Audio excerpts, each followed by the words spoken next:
Audio Jungle.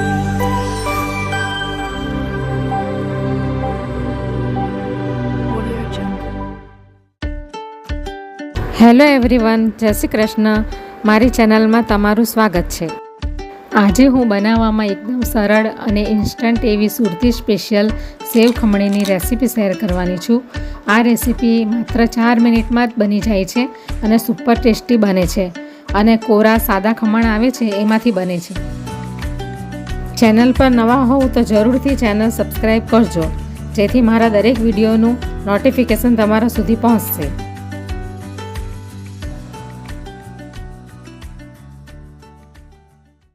તો આજે હું સાદા ખમણમાંથી સેવ ખમણીની રેસીપી તૈયાર કરવાની છું. તો એના માટે મેં આ 300 ગ્રામ જેટલા સાદા ખમણ લઈ લીધા છે, જે તૈયાર રેડીમેડ મળે છે ને એ. ને તમે એને ઘરે બનાવવા માંગતા હોય તો તમે એને ઢોકળાની જેમ બનાવીને પણ સેવ ખમણી બનાવી શકો. તો હવે આપણે આ ખમણને ભૂક્કો કરી લેશું.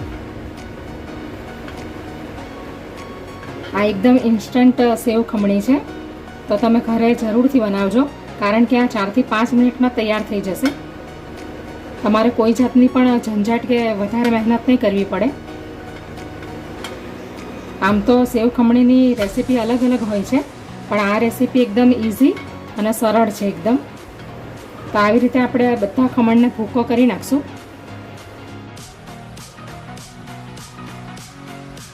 આ રીતનો આપણે એનો ભૂકો બધો કરી નાખશું ખમણનો.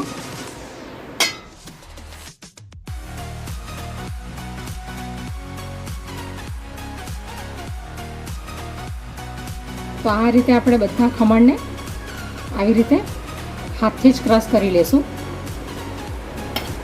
તો હવે આપણે સેવ ખમણી બનાવવાનું ચાલુ કરીએ. હવે આપણે ગેસ ચાલુ કરીશું. ગેસને મીડિયમ ફ્લેમ પર જ રહેવા દઈશું.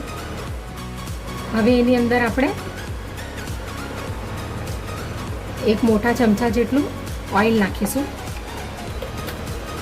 એટલે આ ચમચો ઓઇલનું માપ છે. હવે આ અડધી ચમચી જેટલું આપણે એની અંદર રાઈના દાણા નાખીશું. હવે આપણે એની અંદર આ કડી પત્તા નાખીશું. હવે આ એક મરચું છે, જેને મેં ઝીણું ઝીણું કટ કરી લીધું છે, એ પણ આપણે અંદર નાખી દઈશું. હવે આપણો વઘાર તૈયાર થઈ ગયો છે, તો હવે આપણે એની અંદર પાણી નાખી દઈશું.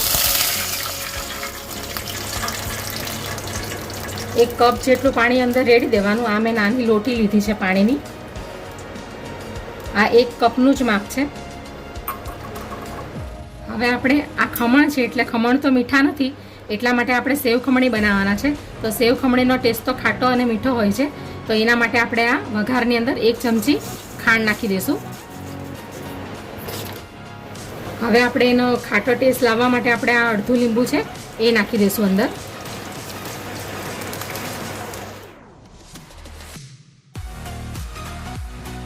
આપણા વઘાર એકદમ તૈયાર થઈ ગયો છે અને સુગર પણ મેલ્ટ થવા માંડી છે. તો હવે આપણે આ જે ખમણનો ભૂકો કર્યો છે ને, એ આપણે એની અંદર નાખી દઈશું. હવે આપણે એને મિક્સ કરી લઈશું બરાબર, એટલે એકદમ નરમ બની જાય. આ રીતે તમે સેવ ખમણી બનાવશો ઘરે તો એકદમ આસાન રીતે બની જશે, અને દુકાનમાં જે મળે છે ને એવો ટેસ્ટ તમને મળશે ઘરે ખાવા. તો આ ટાઈપની આપણી સેવ ખમણી, સુરતની ફેમસ સેવ ખમણી તૈયાર થઈ ગઈ છે. હવે એની ઉપર આપણે આ લીલા ધાણા નાખી દઈશું.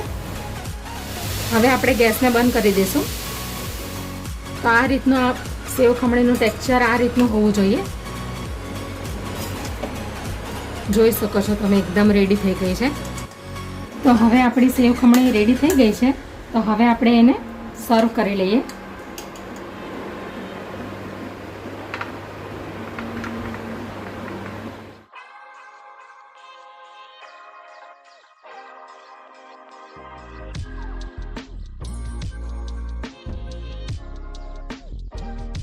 હવે આ ઝીણી સેવ છે એ આપણે એની ઉપર ગાર્નિશિંગ કરી લઈશું.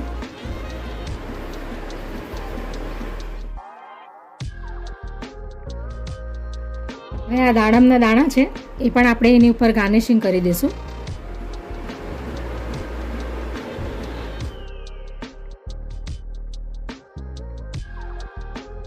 તો તૈયાર છે આપણી સુરતની ફેમસ સેવ ખમણી, જે ખમણમાંથી ઘરે બનાવેલી છે.